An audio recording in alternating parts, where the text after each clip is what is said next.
A nossa história é cheia de golpe de Estado ou tentativa deles. No momento em que o Brasil passou por uma tentativa golpista, vale a pena conhecer e entender cada um desses eventos. Meu nome é Dalton, sou professor e historiador, e hoje eu tenho essa história para contar.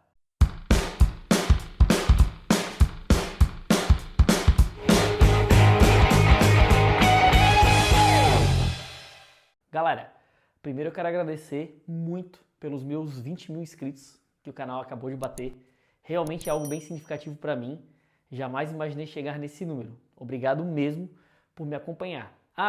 E aproveite também para mostrar o cenário novo do canal. Para ficar mais organizado, eu vou brevemente explicar e conceituar o que é um golpe de Estado. Depois eu vou falar dos casos de golpe de Estado no Brasil, que são clássicos. E depois alguns casos são discutidos ainda se realmente se enquadram na categoria de golpes e são menos conhecidos. Segundo o dicionário de conceitos históricos, o golpe pode ser caracterizado como uma insurreição política. A origem do termo golpe vem do francês e ele foi usado pela primeira vez quando Napoleão tomou o poder no 18 de Brumário, evento conhecido como Golpe 18 de Brumário. Golpe passou a denominar todo o movimento de subversão da ordem constitucional, toda a derrubada de um regime político em geral por elementos que fazem parte do próprio Estado, principalmente as Forças Armadas.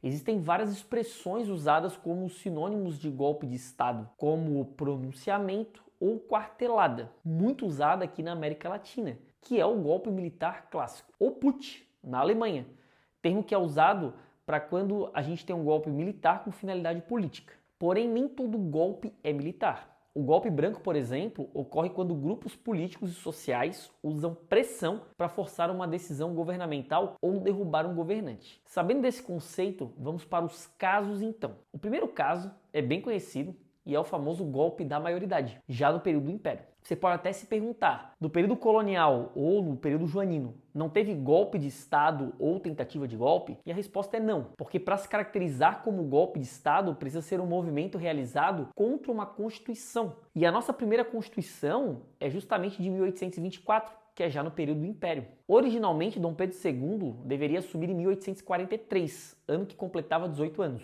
Mas a pressão do Partido Liberal para a antecipação da maioridade, já em 1840, em oposição à regência, que na época era do Araújo de Lima, foi tão grande que criaram inclusive o Clube da Maioridade, que consolidou a coroação do jovem imperador em 1840, subvertendo a maioridade prevista na Constituição. O segundo golpe da nossa história é a Proclamação da República, que é um golpe militar clássico, chamado de quartelada, quando os setores militares se levantam contra um sistema ou governo, que no caso do Brasil foi o Império. Tem até um movimento monarquista atual que tenta usar esse evento como uma forma de deslegitimar a República, já que ela seria fruto de um golpe. Mas segundo o professor e historiador Marcos Napolitano, da USP, ele leva em consideração que a monarquia era um regime historicamente vinculado à escravidão. Ele defende então que a fundação da República foi um processo político legítimo, mas que infelizmente não veio acompanhado de reformas democratizantes e inclusivas. O terceiro golpe de Estado na nossa história é bem polêmico entre historiadores e cientistas políticos, que é a entrada de Vargas no poder em 1930. O evento é inclusive conhecido como Revolução de 30. Vargas perde a eleição para o paulista Júlio Prestes, mas o estopim é o assassinato do candidato a vice da chapa de Vargas, o João Pessoa. Começou uma agitação e mobilização de pessoas, inclusive com apoio dos tenentes no Sul, Sudeste e Nordeste. Com medo de uma guerra civil, oficiais do exército depuseram o presidente Washington Luiz, impediram a posse de Júlio Prestes e entregaram o poder a Vargas. O evento se encaixa nitidamente no conceito de golpe, mas tem interpretações que julgam que revolução seja a nomenclatura mais adequada, já que, segundo o historiador Hector Bruit, uma revolução pode ser definida como um fenômeno político-social de mudança radical nas estruturas sociais com um confronto de classes. As que detêm o poder do Estado e as que se acham excluídas desse poder. Quem defende a ideia de revolução argumenta que os tenentes e os setores da classe média que apoiaram a entrada de Vargas estavam fora da esfera de poder da República, que na época era oligárquica. Porém, Vargas não era um cara de fora do poder, já que ele tinha sido ministro da Fazenda de Washington Luiz, o presidente que foi deposto, caracterizando então na visão de muitos um golpe de Estado. Por isso que tem essa polêmica em torno do evento.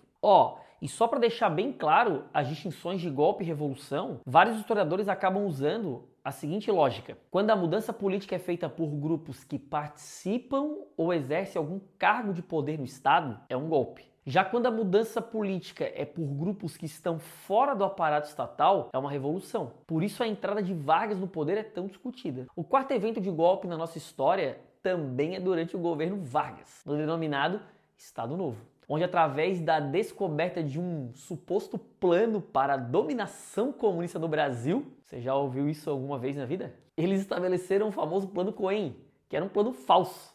Vargas usou esse plano então para suspender a Constituição, fechou o Congresso e permaneceu no poder por mais 8 anos. Esse evento é chamado de autogolpe, que é quando o governante cancela direitos constitucionais, revoga ilegalmente o poder legislativo e o judiciário, impondo de forma autoritária e estabelece uma ditadura, que foi justamente o que ocorreu a partir de 1937 no Brasil. O golpe mais clássico da história do Brasil é o de 64, mas você já deve ter visto a discussão de que 1964 não foi golpe, e sim revolução. Isso porque é muito comum o golpe de Estado ser apresentado como revolução, como no caso que a gente viu anteriormente do Vargas. Isso serve para dar legitimidade, já que o termo golpe é visto de maneira muito mais negativa do que o termo revolução, tem um sentido mais glorioso. O caso de 64, quando os militares tomam o poder no Brasil, se enquadra nessa ideia. Esse evento foi chamado como contra-revolução, se justificando que o governo de João Goulart iria transformar o Brasil em um país socialista. E não só no Brasil isso aconteceu. Vários golpes militares na América Latina tentaram se legitimar como uma contra-revolução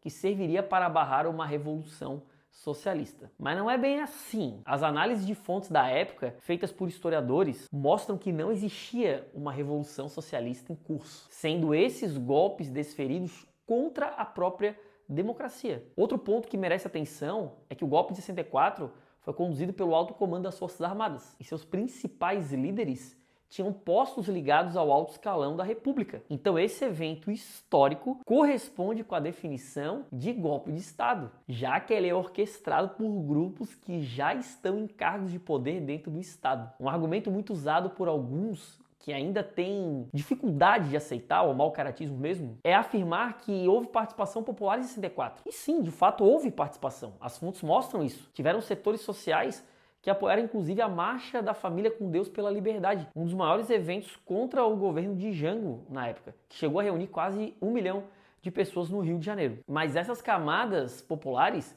não tiveram a participação efetiva no movimento. A deposição de João Goulart foi feita pelos generais, com apoio de parcela da população, mas ainda assim orquestrado e executado pela cúpula do Exército. Falando ainda de golpe de Estado, merecem menções honrosas nessa lista de golpes do Brasil o fechamento do Congresso por Deodoro, que é o primeiro presidente do Brasil em 1891.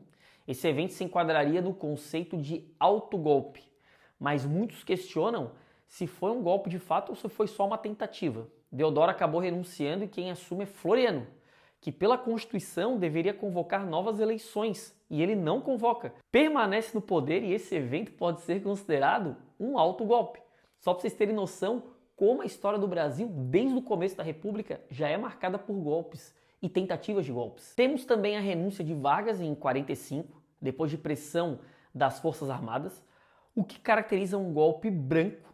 O golpe preventivo de 55, orquestrado pelo ministro Henrique Teixeira Lott, que foi barrar uma tentativa de golpe que estava sendo orquestrada para impedir a posse de JK. Tem também a instituição do parlamentarismo em 1961, que limitou os poderes de Jango como presidente. Ainda é bastante discutido qual é a categoria que se enquadra esse evento, já que ele contou com a articulação das Forças Armadas e também do Congresso. Existe ainda a discussão sobre um novo tipo de golpe, o golpe parlamentar, quando o próprio parlamento usa manobras e faz um julgamento político para derrubar um presidente eleito. Esse tipo de golpe ainda é muito discutido no campo jurídico. Não se tem um consenso se ele existe ou não, mas aqueles que defendem a existência usam como exemplo a queda do presidente do Paraguai, Fernando Lugo, em 1912, e o impeachment de Dilma Rousseff, em 1916. Infelizmente, como a gente acabou de ver, a nossa jovem democracia tem um histórico bem profundo de golpes de Estado. E a gente tem que entender que também tiveram várias tentativas, como a revolta da vacina, a intentona comunista, o levante integralista, a revolta de Jacareacanga, revolta dos aragaças, a revolta dos sargentos e nas invasões que foram feitas na sede dos três poderes em 2023. Se quiserem um vídeo explicando sobre essas tentativas, é só comentar aqui embaixo. Por isso, galera, vale o alerta do professor e reitor da USP, Carlos Gilberto Carlotti, que diz para não descuidarmos da defesa constante do Estado Democrático de Direito, que é o único ambiente em que a vida moderna é viável e próspera.